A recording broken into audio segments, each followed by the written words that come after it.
Tapi kayaknya kurang afdol ya kalau di hari kemerdekaan ini kita tidak mendengar sebuah kesaksian yang okay. Dan hari ini ada seorang dari leaders yang pegang kesaksian di tengah-tengah kita. Bolehlah kita sambut dengan tepuk tangan yang hangat Kakak Meli.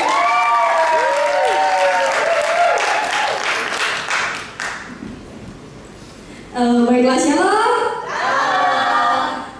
Terima kasih buat kesempatan yang diberikan kepada saya secara khusus untuk menyampaikan kesaksian saya pada malam hari ini. Di mana sebelumnya perkenalkan, mungkin ada yang belum tahu, nama saya Melin Kila, saya berumur 21 tahun. Dan pada malam hari ini saya akan menceritakan bagaimana kebaikan Tuhan dalam kehidupan saya. Secara khusus bagaimana saya bisa datang ke Makassar ini dan berkuliah di Makassar. Saya tumbuh dan besar di Kalimantan. Saya dari kecil tidak pernah jauh dari orang tua saya. Beda dengan adik saya, di mana pada masa SMA-nya dia sudah belajar jauh dari orang tua saya. Lalu selulus saya dari SMA, itu saya mendaftar kuliah di Kalimantan di Universitas Kaltara yang jauhnya hanya sekitar 1 jam dari kampung saya. Tetapi pada saat itu pertolongan Tuhan begitu luar biasa dalam hidup saya. Saya memiliki teman bernama Jesse. Pada saat itu Jesse menghubungi saya dan dia memberitahukan kepada saya bahwa di Makassar ada beasiswa. Lalu pada saat itu saya mendaftar tanpa sepengetahuan orang tua saya. Dan pada saat saya mendaftar, keesokan harinya itu langsung ada pengumuman kelulusan dan saya dinyatakan lulus. Namun pada saat saya mengkonfirmasi ke orang tua saya, kabari orang tua saya, itu orang tua saya tidak setuju. Dan sampai saya ke Makassar pun itu orang tua saya tidak mengizinkan. Jadi waktu saya ke Makassar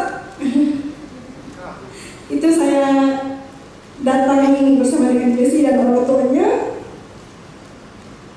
Lalu sampai di Makassar saya beribadah, tetapi pada saat itu saya beribadah pada saat saya masih ingin ibadah. Kalau saya tidak ingin ibadah ya saya tidak ibadah. Lalu saat itu juga saya belum terlalu kenal dengan Cici Sela. Dan selama 3 bulan di Makassar, dari bulan September sampai Desember, itu orang tua saya setiap menghubungi saya itu selalu minta saya untuk pindah kampus ke Kalimantan. Jadi jujur pada saat itu merupakan suatu pergumulan buat saya, karena di mana satu sisi saya berusaha meyakinkan diri saya bahwa saya bisa, tapi di satu sisi juga saya berusaha meyakinkan orang tua saya. Jadi pada saat itu tepat di bulan 12, orang tua saya bilang sama saya kayak pulanglah, dia bilang kayak gitu karena pas itu lagi Natal. Jadi pas itu saya juga rindu mau pulang, tapi ada ketakutan di dalam hati saya kalau saya pulang, saya takut tidak dibolehkan untuk kembali lagi ke Makassar. Jadi pada saat itu saya beralasan kepada orang tua saya tidak bisa karena saya ikut dalam kepanitiaan PMKO. Jadi di bulan 12 itu menjadi kali pertamanya saya bertemu dengan Cici Sela dan beberapa teman di LPC. Namun pada saat itu saya dengan Cici juga belum terlalu akrab karena pada saat itu saya kebetulan melayani sebagai penari. Jadi selesai dari Natal itu sudah begitu saja, tidak ada komunikasi dengan Cici. Namun di bulan April Cici kembali menghubungi saya lagi. Itu Cici minta bantu kepada singer yang waktu Natal tahun lalu, yang dimana singer pada saat itu adalah Iki dengan Imex. Dan pada saat itu Iki dengan Imex saat saya hubungi mereka lagi di kampung. Jadi pas meeting saya pergi hanya sebagai perwakilan. Namun pada saat meeting di situ juga terjadi perubahan lagi karena rencana Tuhan yang begitu luar biasa. Koko Marco tiba-tiba panggil saya, lalu Koko bilang, "Mei, kamu mau nggak singer ketok aja?"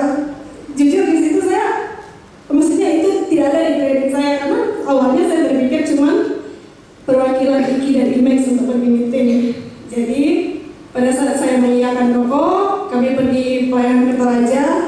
Dan sepulang dari Toraja itu saya dengan Cece sudah mulai akrab. Namun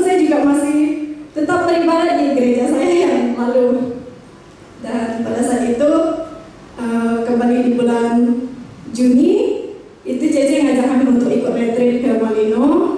Dan di Malino saya benar-benar merasakan bagaimana kekeluargaan di dalam komunitas ini yang begitu erat. Di mana di Malino orang-orang yang saya temui begitu saling mengasihi dan saling peduli pada satu sama lain. Dan sepulang dari Malino, saya sudah aktif beribadah di RPC dan juga melayani. Dan di RPC juga saya bertemu dengan banyak orang-orang hebat, banyak orang-orang luar biasa yang saya temui dalam hidup saya. Saya bertemu dengan Koko Ivan, Koko yang senantiasa mendoakan kita semua di tempat ini. Saya juga bertemu dengan Cici Karina, Cece yang selalu kalau ada adik-adiknya sakit, Cece selalu peduli. Saya juga bertemu dengan Koko Charles, yang kalau kita lihat Koko Charles ini mungkin kelihatan agak cuek ya, tapi Koko ini orang yang diam-diam sangat penting kepada kita semua. Saya juga bertemu dengan Koko Marco, yang bagaimana dari kesaksian hidup Koko Marco, saya percaya bahwa masa lalu kita, masa depan kita tidak ditentukan oleh masa lalu kita ya. Karena bagaimana kesaksian hidup Koko itu sangat memberkati kita semua. Bagaimana Tuhan mengubah hidup Koko Marco. Jadi dari kesaksian hidup Koko Marco saya sangat diberkati. Saya juga bertemu dengan Cici Fani, Cici yang selalu memberkati adik-adiknya dan selalu memberikan apresiasi kepada adik-adiknya. Selama saya gabung di RPC, ada satu kata-kata dari Koko Ivan yang selalu saya ingat. Koko pernah bilang, bukan Tuhan yang butuh kita, tapi kita yang butuh Tuhan. Jadi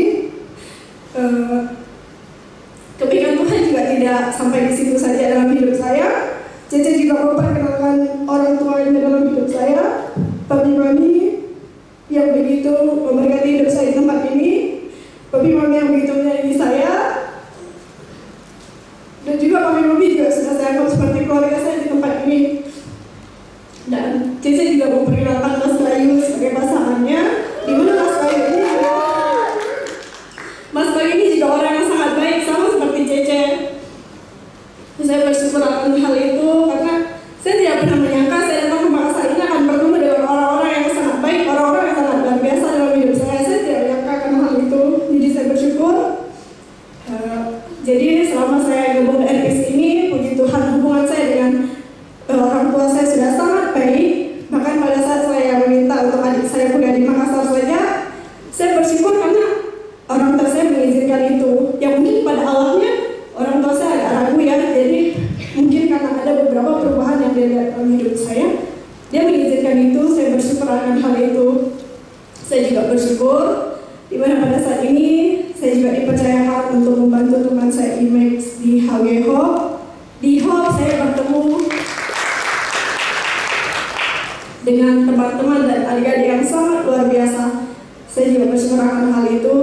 Dan mungkin terakhir dari saya, terima kasih buat Koko, terima kasih juga buat Cece, terima kasih buat Ko Charles, terima kasih buat Koko Marco, Cece Fani, dan semua leader yang ada di tempat ini. Karena kita semua sudah mau belajar saling peduli pada sesama kita. Meskipun saya jauh dari orang tua saya tidak pernah merasa sendiri di tempat ini karena saya mempunyai keluarga di tempat ini. Jadi saya berharap kita semua juga merasakan hal yang sama, karena di dalam komunitas ini banyak orang-orang yang sayang kepada kita semua. Dan terakhir dari saya mungkin, dimanapun kita berada, tetap minta tuntunan daripada Tuhan. Dan percayalah Tuhan jauh lebih besar dari masalah apapun yang kita hadapi pada saat ini. Amin.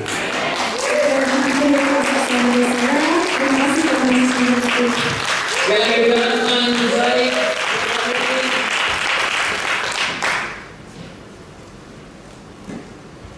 Kesaksian yang sangat menyentuh saudara. Gak usah pikir jauh-jauh saudara, jauh dari orang tua.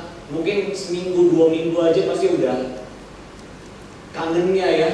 Dalam artian kita hidup berapa belas tahun dengan orang tua, ketika kita berpisah, kuliah, kerja, atau apapun bagaimana rasanya. Tapi bagaimana Tuhan pulihkan keluarganya kami adalah sebuah kesaksian yang luar biasa. Ada amin?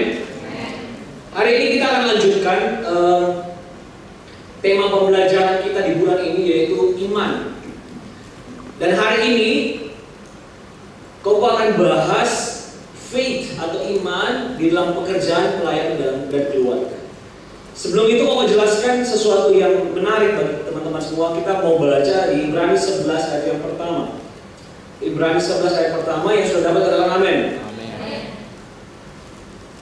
Kita baca bersama 1, 2, 3. Iman adalah dasar dari segala sesuatu yang kita harapkan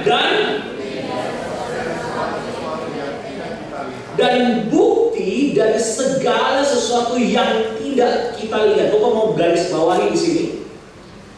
Adalah bukti dari segala sesuatu yang tidak kita lihat.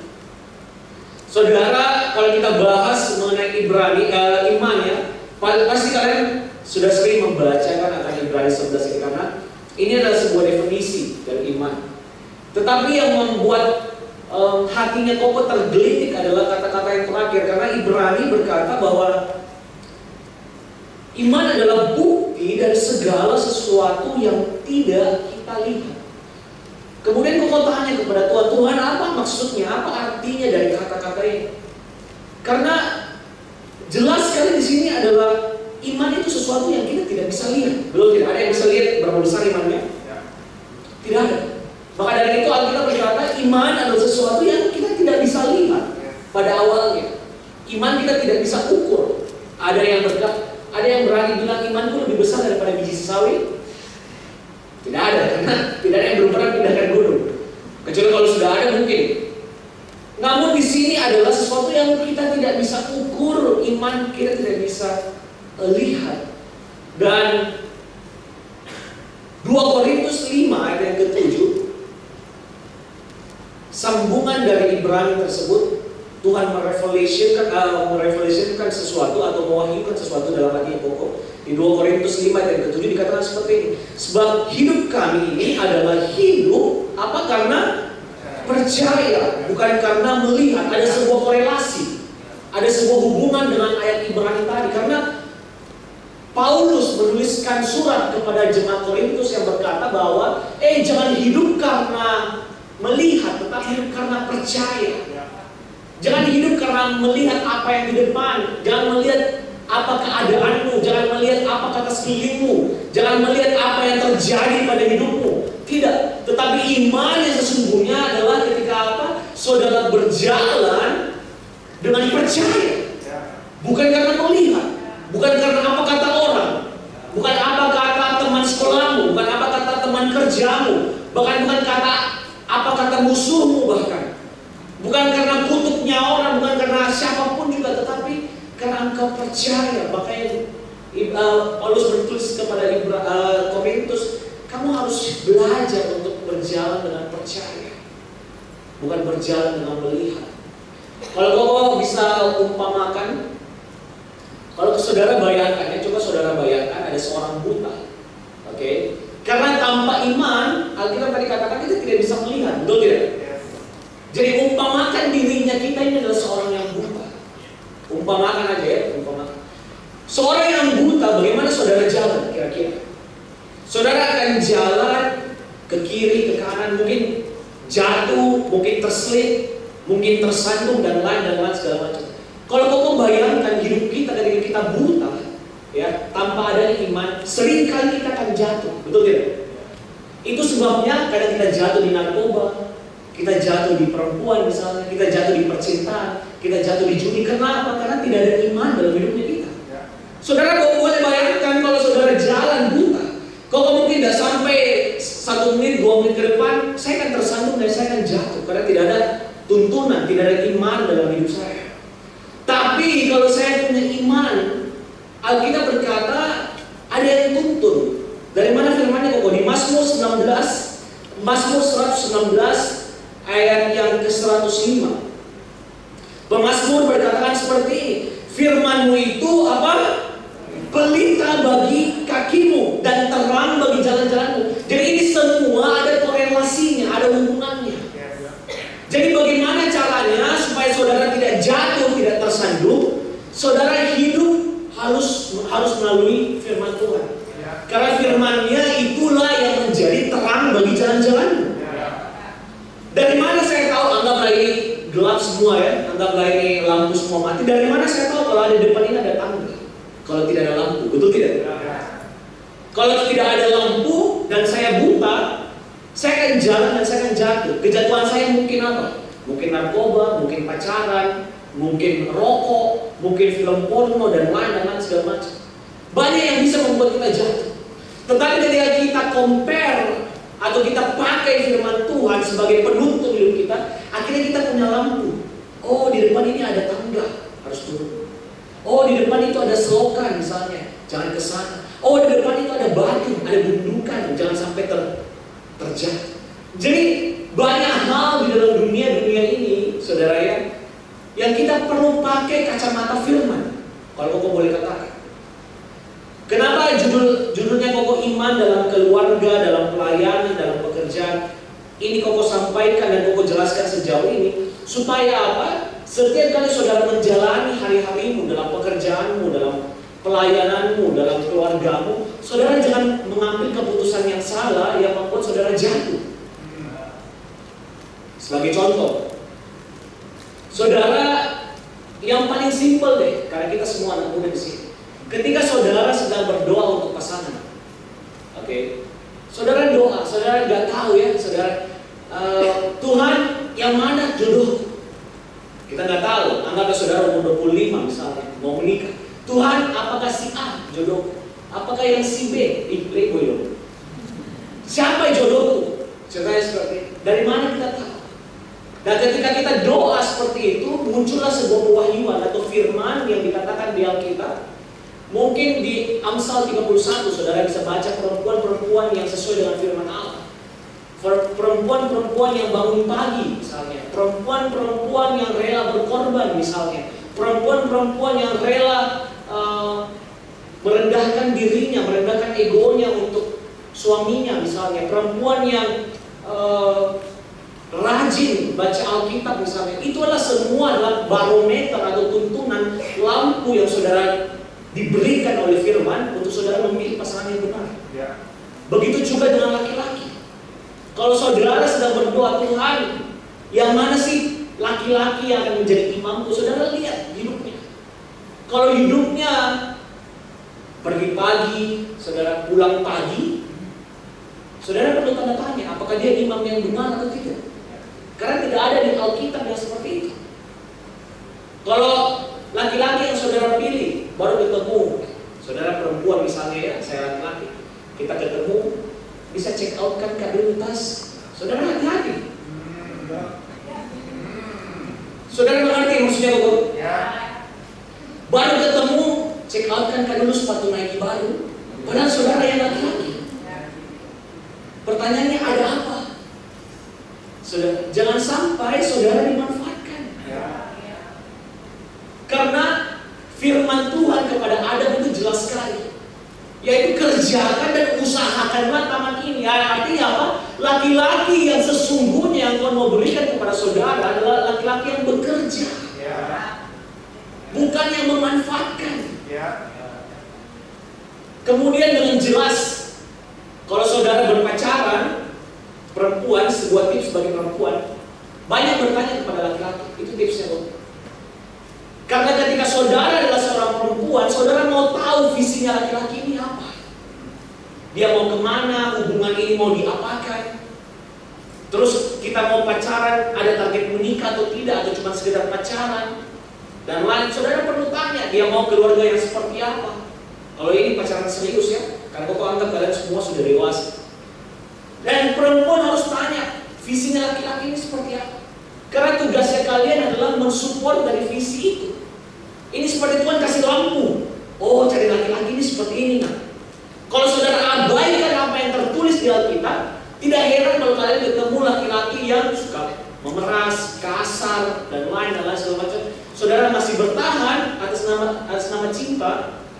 Jangan salahkan Koko kalau nanti saudara misalnya di KDRT, atau misalnya laki-lakinya pengangguran misalnya. Karena saudara tidak berkaca, tidak pakai lampu pelita firman Tuhan. Selama Koko selesaikan Alkitab sudah beberapa kali, saudara ya. Kenapa Koko bilang tadi perempuan harus sering bertanya kepada laki-laki? Karena visi dalam konteks keluarga itu diberikan kepada laki-laki. Kalau saudara baca di Kejadian, saudara ya, Koko berkali-kali berulang-ulang, hampir mungkin sekitar 8 kali Koko tamatkan Alkitab. Tidak pernah satu kali pun Koko melihat dan Koko membaca Tuhan berbicara kepada Hawa. Tidak pernah. Dalam konteks keluarga, Tuhan selalu berbicara kepada Adam. Tuhan selalu berfirman kepada Adam. Artinya apa? Visi itu selalu diberikan kepada laki-laki, bukan kepada perempuan. Barulah setelah Tuhan memberikan visinya kepada Adam, yaitu kerjakanlah, usahakanlah taman ini, rawat, beri nama binatang-binatang, itu semua visi, tugasnya Tuhan kepada Adam. Barulah Tuhan berkata, aku berikan seorang penolong. Jadi seorang laki-laki yang baik dan yang benar adalah laki-laki yang punya visi. Kalau saudara sampai hari ini tidak tahu mau harus ngapain dalam hubunganmu, dalam pacaranmu, sarannya Koko jangan dulu pacaran. Fokus dulu apa yang paling penting. Pertama, berdiam di hadiratnya Tuhan supaya saudara bisa terkoneksi dengan Tuhan.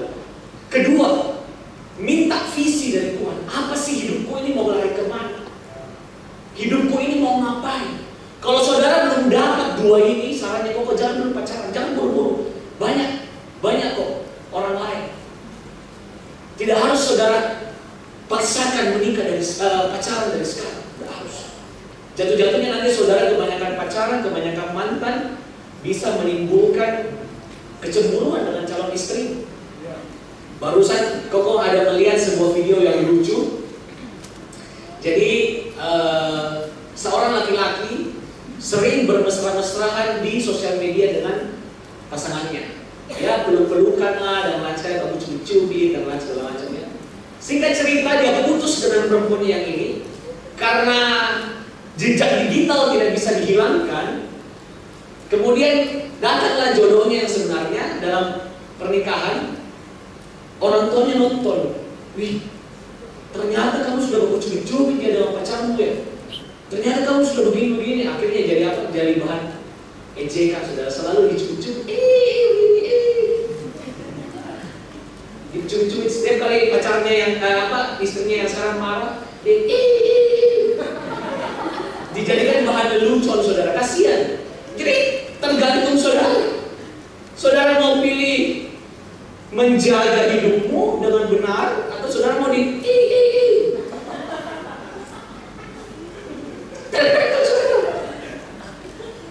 karena saudara perlu tahu dalam konteks pacaran atau nantinya saudara akan berkeluarga, saudara ya, trust atau kepercayaan itu hal nomor satu. Selain iman ya, Koko bicara dalam konteks keluarga, dalam hubungan, trust adalah nomor satu. Kalau saudara banyak mantanmu, percayalah, susah kau dipercaya. Ada betul Koko Marco?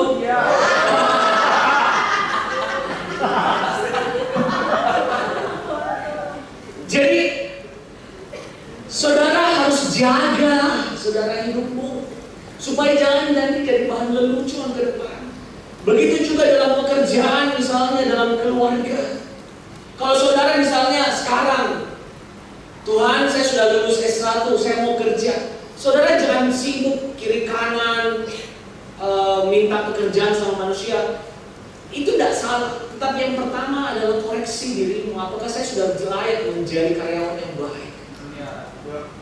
Pakai hidupmu di kacamata firman. Kacamata firman berkata apa? Jangan malas. Lihat semut, dia tidak pernah berhenti bekerja. Amsal yang berkata, bukan kau. Jadi kalau saudara mau cari kerja, bangun jam 12. Apakah itu pelita bagi kakimu? Tidak. Kalau saudara mau cari kerja, terus saudara jam 5 teng pulang, meskipun nggak salah, tapi percayalah, saudara nggak akan naik jabatan dengan gampang. Karena kita berkata, kalau kau berjalan 1 mile, kalau disuruh berjalan 1 mile, berjalanlah 2 mile, betul tidak? Dan kalau itu adalah tuntunan, itu adalah senter, itu adalah lampu yang kita pakai. Firman ini bukan cuma kita kita baca, tetapi ini menjadi pedoman hidupnya kita. Jadi apapun yang kita lakukan, dimanapun, apapun situasinya, selalulah pakai kacamata firman. Dalam pekerjaan, dalam keluarga. Kalau saudara ditawari pekerjaan misalnya, bernilai 100 juta, cukup besar bukan? Tapi saudara harus korupsi, saudara harus sogok menyogok.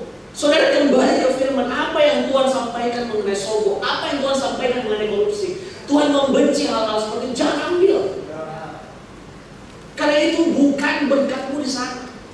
Bukan berarti kalau saudara tidak ambil hal itu, saudara akan jatuh miskin, tidak. Kalau saudara, itu bisa saja menjadi sebuah tes bagi saudara. Kalau saudara lolos, bisa jadi bukan cuma 100 juta saudara diberikan oleh Tuhan, mungkin bisa jadi 500 juta misalnya, atau 1 miliar misalnya. Jadi selalu pakai kacamatanya Tuhan, pakai kacamata iman, pakai kacamata firman. Jangan selalu anggap kayaknya ini yang benar. Tidak ada kata kayaknya. Apa yang Alkitab katakan itu yang benar. Ada amin? Kalau saudara sadar di perjanjian baru, ketika Tuhan dicobai oleh iblis, apa sih responnya Tuhan? Ketika iblis berkata, ubahlah batu ini menjadi roti, Tuhan selalu bilang apa? Ada tertulis, ada tertulis, ada tertulis. Artinya apa? Tuhan tidak pakai perasaannya, meskipun dia Tuhan. Tetapi yang dia sedang ajarkan kepada kita, selalu patokan kembali ke firman. Betul tidak? Sehingga kita tahu mana langkah yang benar, mana langkah yang salah, mana langkah yang bisa menjatuhkan kita. Sehingga ketika Tuhan ditanyai seperti itu sama iblis, dia tidak buru-buru, kayaknya harus begitu, tidak. Dia berkata, ada tertulis, jangan cobai Tuhan Allah. Langsung iblis tidak bisa berkata apa-apa. Kalau kau lakukan segala sesuatu based on your feelings, atau based dengan perasaan saudara, seringkali kau bisa jamin saudara, kau akan banyak jatuh. Dan Tuhan sudah berikan Alkitab sebagai pedoman kita, sebagai pelita bagi kaki kita. Yang mana sih jalan yang harus kita ambil? Dan kau berdoa. Baca Alkitab itu bukan keuntungan orang lain, tidak. Itu keuntungan buat saudara. Saudara mau baca, tidak baca, kok tidak bisa paksa. Di RPC kita hanya mendorong. Kalian yang ambil keputusan, saya mau baca atau tidak, itu tergantung kalian. Kakak-kakak tidak bisa pakai campur, baca ya. Tidak ada saudara. Ini bukan zaman Roma. Ini kita sudah merdeka. Ada amin? Kakak-kakak bukan orang Belanda saudara, yang kerja roti, tidak. Kakak-kakak cuma ingatkan, baca Alkitab ya. Saudara mau baca atau tidak terserah saudara. Tetapi yang diuntungkan siapa? Apakah koko? Tentu tidak. Yang diuntungkan adalah kalian. Tidak ada sedikit pun keuntungan bagi koko kalau kalian baca Alkitab, tidak ada. Koko hanya mengucap syukur kepada Tuhan. Artinya kalian adalah orang-orang yang mau dituntun dan mau belajar. Dan koko berdoa. Ketika saudara dihadapkan dalam sebuah masalah, saudara dihadapkan dalam sebuah problem, saudara menjadi kuat karena saudara punya landasan tulang punggung itu adalah iman. Kalau saudara tulang punggung saudara adalah apa kata orang, tulang punggung saudara adalah pertemanan saudara, tulang punggung saudara adalah pasanganmu, begitu pasanganmu hilang, hidupmu hancur saudara. Kenapa banyak orang bunuh diri ketika pasangannya tidak ada? Kenapa orang rusakkan hidupnya ketika pasangannya tinggalkan dia? Karena dia jadikan pasangannya itu sebagai tulang punggung. Dan kau berdoa saudara, jangan ada satupun dari kita yang mendasarkan iman kita kepada manusia atau kepada keadaan. Kalau saudara bekerja, jangan cuma harap satu orang ini. Jangan Tuhan-Tuhankan dia. Jangan. Kembali kepada Tuhan. Lihat apa maksud Tuhan dalam pekerjaan saudara. Proyekku ini dari dia. Saya sudah berikan ini. Keluar ratusan juta, keluar miliaran. Tiba-tiba dia gagal naik dari DPR, menangis saudara. Betul tidak? Dan kau tahu ada orang-orang yang seperti itu. In fact, temanku, teman kelas, teman sebangku, kau tahu betapa kayanya dulu dia, betapa sombongnya dulu dia, betapa banyaknya perhiasannya, banyaknya jam tangannya, banyaknya bajunya yang bermerek. Tetapi begitu dia dasarkan pekerjaannya kepada manusia, sampai hari ini jatuh dan tidak bangkit lagi, saudara. Dan Koko bicara ini serius. Koko di sini tidak bohong atau nakut-nakuti saudara, tidak. Koko ini berdoa supaya saudara terbuka matanya, saudara terbuka, saudara punya hati, dan saudara sungguh-sungguh mau minta Tuhan untuk saudara dituntun oleh firman-Nya dan Roh Kudus. Quotes of the day yang terakhir dan Koko akan tutup. Koko tulis di sini, let your faith be bigger than your fear. Kalau saudara punya iman yang kuat, kalau imanmu didasari dengan firman Tuhan, saudara tidak perlu takut, saudara tidak perlu kecewa, saudara tidak perlu marah dalam keadaan, saudara tidak perlu jengkel dengan keadaan, karena saudara tahu bahwa karya Tuhan, janji Tuhan lebih besar daripada ketakutan saudara. Ada amin? Dan Koko berdoa di Independence Service Day hari ini, Koko berdoa tidak ada lagi yang terikat dalam ketakutan, tidak lagi yang terikat dalam kecemasan, tidak lagi yang terikat dengan benda, dengan manusia, dengan keadaan. Tetapi saudara kembalikan fokusnya saudara, iman dengan Tuhan, fokus dengan firman-Nya, fokus dengan kedalaman saudara dengan Tuhan. Jangan cari benda, jangan cari manusia, jangan cari keadaan, jangan cari uang dan lain segala macam. Tetapi imanmu kembali terfokus kepada yang memiliki dunia ini. Ada amin? Ada amin? Yuk, Koko jemput bangkit berdiri. Praise and worship boleh maju.